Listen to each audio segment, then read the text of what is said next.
Assalamualaikum warahmatullahi wabarakatuh. Halo semuanya, ketemu lagi sama saya Sungging Trenggono di channel saya ST Mobi TV. Dan kali ini itu beberapa waktu yang lalu itu kan banyak yang tanya masalah Mitsubishi Kuda diesel. Dan hari ini kita ada unitnya Mitsubishi Kuda diesel tahun 2001.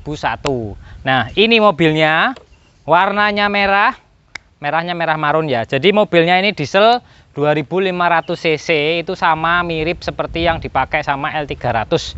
Jadi untuk spare part mesin itu banyak di toko-toko, kemudian banyak bengkel juga yang bisa nanganin si kuda ini. Jadi teman-teman semua kalau mau cari Mitsubishi Kuda diesel itu tanpa ragu ya, kalau unitnya bagus monggo diangkat. Dan kita kali ini mau mereview kuda diesel 2500 cc tahun 2001. Tenaganya yang dihasilkan itu sekitar 75 PS di 4000-an RPM, kemudian Newton meter atau torsinya ada di 143 Newton meter di 2500 RPM. Jadi RPM-nya 2500 itu sudah momennya itu atau daya putarnya itu sudah oke di bawah karena ini diesel ya. Nah, sini Mas. Kita lanjut reviewnya itu kalau kebetulan ini yang 2001 ya. Jadi lampunya masih seperti ini. Jadi lampunya koyong ini, kemudian bumper. Nah, ini tulisannya sih limited ya, sampingnya ada tulisan limited. Terus kuda diesel ini limited karena kursi dalamnya itu sudah kulitnya semi becket lah. Dari jok belakang sampai tengah itu sarungnya bagus ya. Ini ada sandaran tangannya juga di bagian tengahnya. Kemudian sampai belakang itu 3 baris. Tapi untuk yang bagasi belakang itu sempit ya, karena posisinya ini baris ketiganya itu cuma segini. Jadi kalau muat 7 orang itu bagasi barangnya sempit-sempit banget. Nah, kemudian ini pakai nyaring 15. Sekarang kita ngecek mesinnya ya, karena teman-teman semua pasti kan kalau ke channel saya itu biasanya membahas masalah mesin-mesinnya. Kalau seumpamanya cari second Mitsubishi Kuda diesel, itu yang pertama dilakukan tentunya mesinnya ngobos apa enggak. Nanti kalau pas dihidupkan udah panas ini ditarik ya. Ini saya contohkan, kita hidupkan dulu. Kalau diesel ya, pemeriksaan diesel itu rata-rata dicek ngobos apa enggaknya.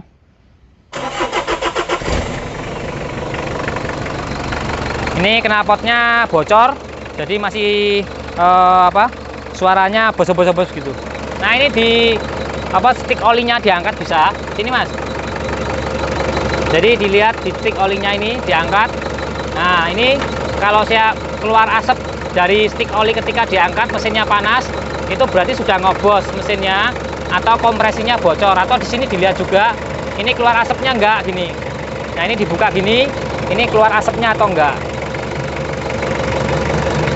Nah, ini masih bagus. Belum ngobos ya. Kita matikan dulu.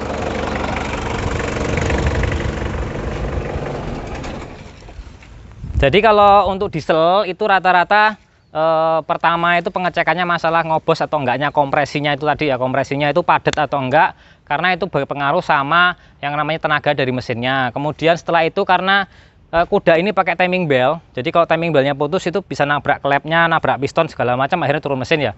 Jadi langkah pertama ketika kita beli second untuk kuda ini harus langsung cek timing bell. Jadi langsung beli, langsung bawa ke bengkel, ataupun pas ngajak bengkel tetap namanya pertama beli kita nggak tahu, ini nggak buka-buka kan. Jadi beli selesai dibayar kita langsung masuk ke bengkel untuk pemeriksaan timing bell biar tidak terjadi hal-hal yang tidak diinginkan. Jadi langsung kita ganti timing bellnya, kemudian panbel-panbelnya. Dan biasanya kalau kuda itu rawan sama power steeringnya bocor, mungkin juga karena usia kali ya. Jadi karena usia juga power steeringnya sudah mulai bocor. Dan di mobil ini juga sama, power steeringnya sudah mulai rembes-rembes. Kemudian kalau ini kemarin saya tes di tol itu lari 80 itu mesinnya, atau bukan mesinnya tapi mobilnya itu bergetar. Jadi rasanya itu kayak kesemutan. Di dalam itu ada getaran kecil yang seperti kesemutan di badan. Semua jok, bodi semuanya itu bergetar. Nah, setelah saya pastikan itu kemungkinan dari propeller shaft atau cross jointnya itu macet, makanya dia bergetar ke bodi. Akhirnya tadi pagi kita cek ternyata benar joint couple-nya, crash couple-nya itu macet satu, kita ganti dan alhamdulillah selesai masalahnya. Tinggal timing bell ini kita rencana mau ganti, tapi nunggu pendanaan dan nunggu waktu yang pas. Itu informasinya. Ini Mitsubishi Kuda, interior ya, interiornya lumayan bagus. Seperti apa interiornya kita lihat aja. Set.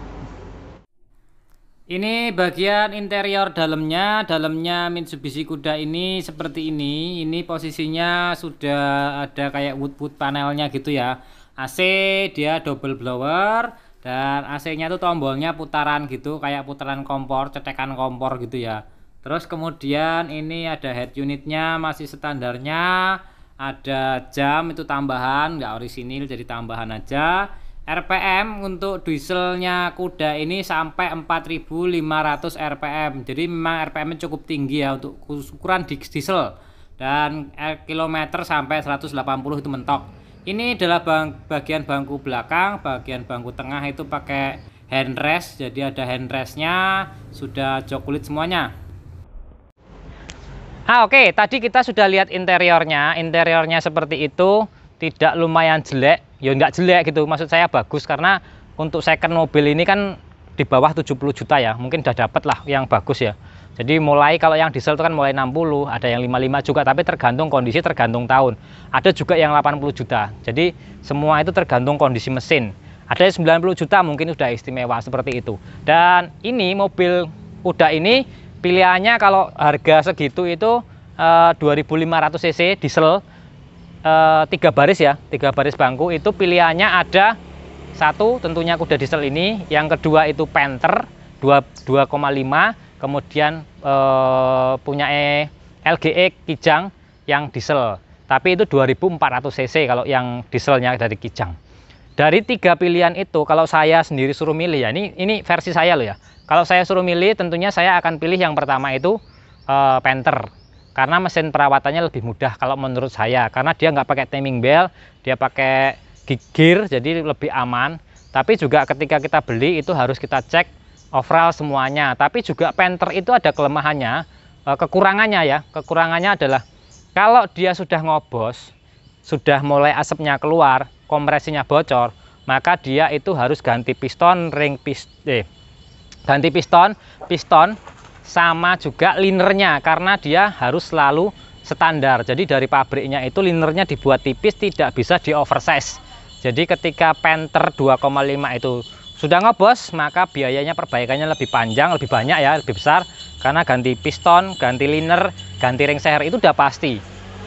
Itu untuk Panther. Dan untuk yang Kuda ini bisa di oversize ya, karena ini sama seperti punya L300 diesel. Jadi banyak toko-toko yang menjual spare partnya ini mulai oversize 0,25, 050, 075, 0100, jadi bisa diperbesar, jadi tanpa harus ganti linernya. Jadi kalau masih standar, kalau sudah aus kemakan kita oversize 50, kalau 50 sudah aus kita oversize 100. Nah seperti itu, jadi tidak perlu kita ganti linernya, tapi resikonya adalah kompresinya agak sedikit tinggi nanti karena posisinya kita oversize gitu.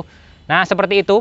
Kan kalau punya Kijang, saya nggak bisa ngomong dan tidak menjelekkan produknya Kijang, tapi saya lebih memilih dua itu tadi ya urutannya, ada Panther, ada Kuda, dan ada LGX diesel, karena 2,4 dan dia juga pakai timing belt. Kemudian klepnya itu kalau punya Kijang diesel tidak bisa disetel, karena posisinya dia pakai auto lifter ya, jadi lifter kayak botolan kayak punya Xenia Avanza seperti itu, jadi agak repot gitu. Kalau yang ini kemudian Panther itu masih bisa disetel manual, jadi kalau udah kasar itu setel klepnya longgar, kita bisa cek dan mudah-mudahan itu semua bisa membantu.